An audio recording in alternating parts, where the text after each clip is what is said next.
Good evening and welcome to Primetime News. I'm Ravi Gamage. And I'm Minoshi Ratnasekara. First up, we'll look at your headlines for tonight.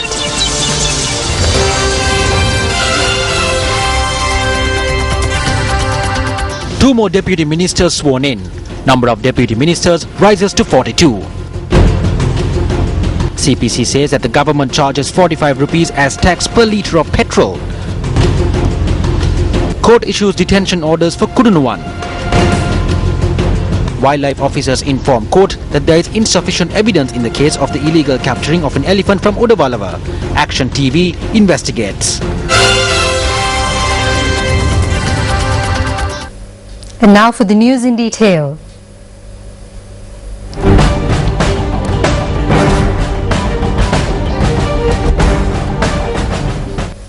Parliamentarian Prabha Ganeshan and P. Digambaram were sworn in as deputy ministers today. The President's media unit said that the MPs took oaths as the deputy ministers before President Mahinda Rajapaksa at Temple Trees this morning.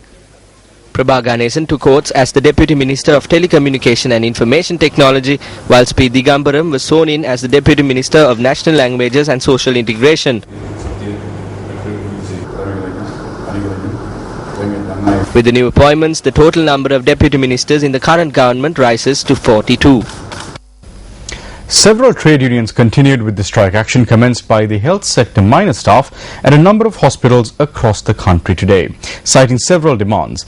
However, members of the other trade unions reported to work today, and our reporters say that hospitals functioned as normal. The strike action was launched by a broad gamut of health sector minor staff, citing 5 demands, including the payment of salary arrears as per Circular 6/2006, the introduction of a 5-day work week, and limiting nighttime guard duty to 2 nights per week. The 48-hour strike action initiated by the Joint Trade Unions Committee saw the participation of minor staffers from 27 grades, constituting 21 trade unions and the All Ceylon Suwaseva Union. The President held talks with representatives of the Joint Trade Unions Committee last evening. The Joint Trade Unions Committee agreed to withdraw from the strike action after the President issued instructions for their problems to be resolved and for these solutions to be implemented within 3 months. A hunger strike that was initiated parallel to the strike action has also been suspended for 3 months. We decided to suspend the 39-day-long hunger strike as soon as we received the written document on the President's statement at noon today. However, the All Ceylon Suwaseva Union notes that they cannot acquiesce to the agreements reached at talks in which they had no involvement. The members of the union's executive committee convened this afternoon to reach a decision on the continuity of the strike action. The strike action is in effect even as we speak. The government agreed to a discussion only to those who are representatives or affiliated to Sri Lanka Freedom Party. We tried to get involved in this discussion, but we were not given that opportunity. In spite of the union's decision to continue with the strike, this did not have a significant impact on the functioning of hospitals. However, there was a reduction in the number of patients visiting the OPD at the National Hospital in Colombo today. 90% or close to 1,000 workers have reported for duty. All functions at the hospital are being restored to normalcy. Normalcy was also restored at the Colombo South Teaching Hospital and the Nagoda Base Hospital.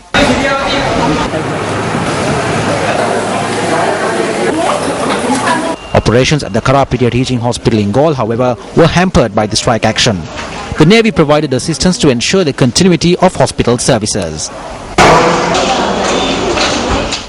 The National Trade Union Centre has reiterated the importance of launching a joint action to win trade union rights. Head of the National Trade Union Centre, K.D. Lalkantha, made these remarks while addressing a gathering in Colombo yesterday. We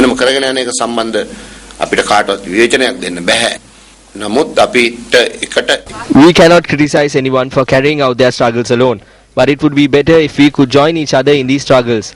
If there is an issue about the structure of our organization or its leadership, we can discuss about it and arrive at reasonable compromises. However, we have been unable to do this yet. As trade unions movement, this is our biggest challenge. This is what the wealthy class and the rulers are taking advantage of. There is a small disturbance in the political sphere. A budget is coming up. There are talks about a presidential and general election. If trade unions use this properly, we can gain results. We should not discard this opportunity. ප්‍රතිඵලයක් ගන්න පුළුවන් ඉඩක් තිබෙනවා. ඒ නිසා මේක අහක දාන්න හොඳ නෑ අපි. The Ceylon Petroleum Corporation notes that a tax of 45 rupees is charged per litre of petrol. At a media briefing held today, officials of Sipetco noted that the price of a litre of petrol when it reaches port is 100 rupees, but additional costs and taxes cause the market prices to be higher. Sipetco notes that an additional cost of 12 rupees is borne per litre of petrol for harbour charges, storage costs, employee wages and distribution, although the price of a litre of petrol when it reaches port is 100 rupees. Accordingly, the total cost borne per litre of petrol is 112 rupees. However, at present, a litre of 92-octane petrol is sold at 162 rupees. The government imposes the most tax on petrol. Collectively, all taxes amount to about 45 rupees. It was also noted at this media briefing that the fuel prices in Sri Lanka need not be increased if world crude oil prices persist at a level between 110 and 115 US dollars per barrel. We are not planning on increasing fuel prices. The matter is open. We are considering the behavior of oil prices in the market. Journalists also raised questions at this media briefing on allegations raised by government ministers that Sipetco continues to incur losses in spite of selling fuel for a higher price than the cost as a result of the operations of an official's mafia. That rumor is being propagated saying we are selling low sulfur fuel for a higher price. It is a lie that it is brought down for 60 rupees and sold at 80 or 100. Even now we are selling low sulfur fuel at a loss of 10 rupees per litre. We are incurring major losses by selling it at a lower price. It is wrong to highlight this as fraud or corruption. How can you point the finger at officials saying they are in a mafia? Do they determine the prices? We incur losses on diesel, low sulfur fuel and kerosene. Sipetco is also to introduce a new type of diesel to the market from tomorrow. Although this variety of fuel is exceptional in quality, we are not increasing the price. We believe that this will be good for diesel vehicles and for the environment too.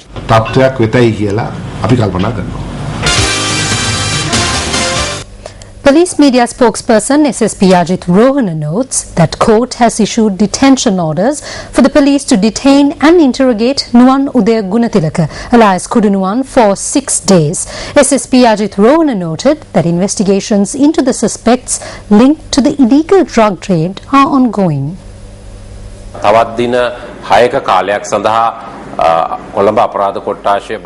obtained a 6-day detention order from the court for him to be held by the Colombo Crimes Division. Investigations are ongoing. We are looking into who gave this person the drugs and we are looking at who he has to distribute the drugs to. Kudunuwan was arrested on the roadside about 40 meters from his home. The heroin was found on his person when he was arrested.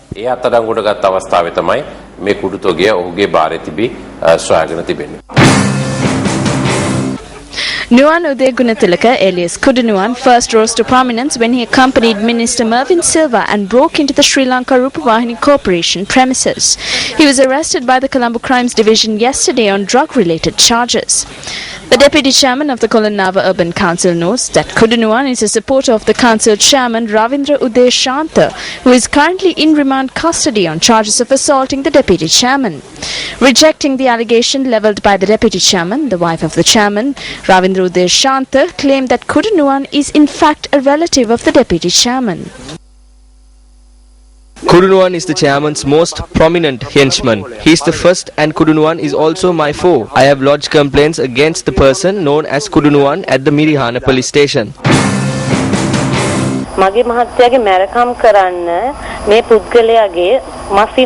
Would this man's relative engage in thuggery on behalf of my husband?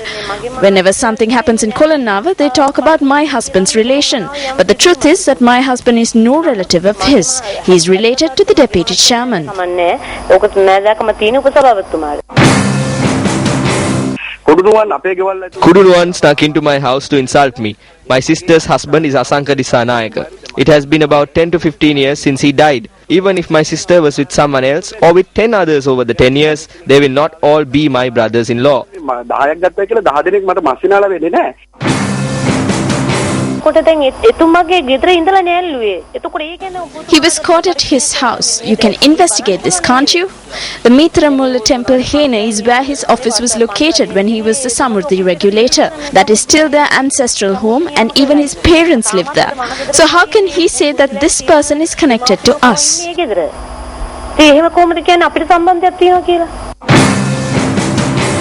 My ancestral home is located at 97/5 Silva Lane in Mithramulla.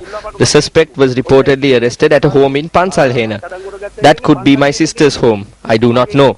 But I can state responsibly that Kudunuwan is a person against whom I have lodged complaints with the police for assaulting my supporters, those who work for me. Kudunuwan is the person who worked to make the chairman victorious. We have informed the President of this, and we cannot say what is happening. We are also waiting to see what will happen. He made the Kolonava Urban Council come first in all of Sri Lanka in the national productivity competition for the very first time. My husband, who was so dedicated, is now in prison.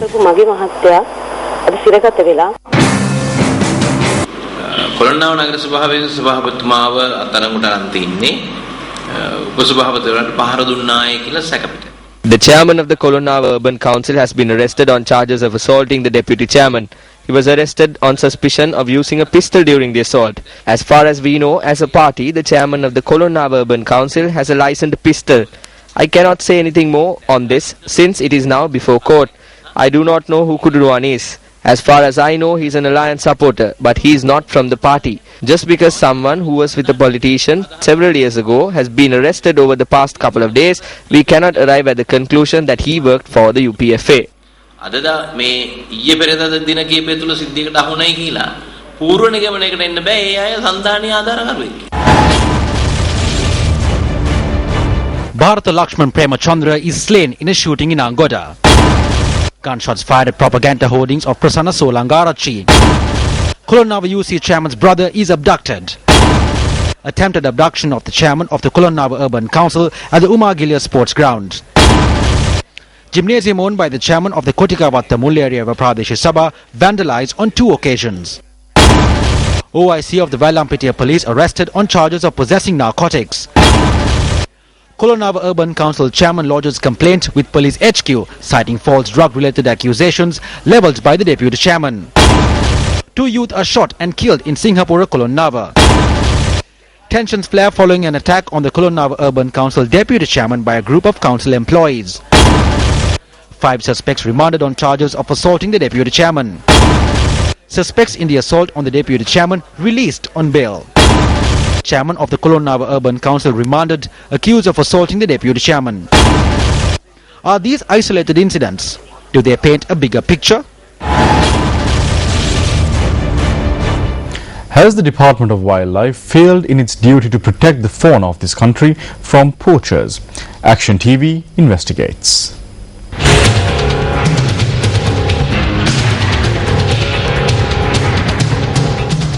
During the appointment of the new cabinet of ministers in April 2010, several government leaders noted that portfolios had been allocated as per a scientific process. However, when considering the functioning of certain ministries, the scientific process that was touted is not to be seen. Nevertheless, a recent incident shows that there was some sort of scientific process followed in the subsequent cabinet reshuffle. The incident in question was the ability of the Minister of Wildlife Conservation to identify animals in an instant.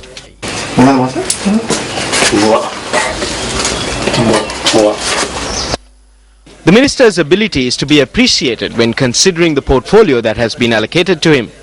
While the minister is such a success, it would indeed be a problem if the officials at the Department of Wildlife, the only department under the purview of his ministry, are unable to display talent that is beyond the minister's own talents. It was proven at the Ambalipitiya Magistrates Court today that the officials of the Department of Wildlife are not even on the same level as the minister. This failure was proven when the department submitted its report today on the investigation into an incident where a group of persons had allegedly entered the Udawalawa National Park from the Galpaya area and had attempted to capture an elephant calf on the 1st of May this year.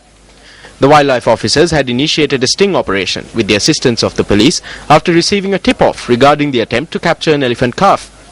Although they were unable to nab the brains behind the operation, wildlife officers seized a tractor and arrested the driver of the tractor, noting that it was being used in an attempt to capture an elephant calf.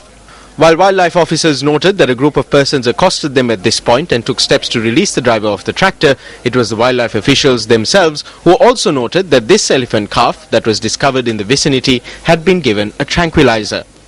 The Wildlife Department submitted the tractor to the Ambalipitia Magistrates Court as a case item. The report on the investigation into the incident, which was compiled by an assistant director at the department's head office, was submitted to court today by the director in charge of the Southern Zone. Submitting the report to court today, the Southern Zone Director noted that the Wildlife Department has no intention of pursuing this case. This official further noted that such a decision had been taken owing to the lack of evidence. Given that a tractor, for which an owner can be traced, has been submitted to court as a case item, it is evident that the Assistant Director who compiled the investigation report has not conducted a comprehensive investigation. Under a department which comprises of such officials, will action be taken in the cases of the illegal capture of elephants or other fauna only when the animals themselves are able to give evidence? Minister of Wildlife Resource Conservation, this one is over to you.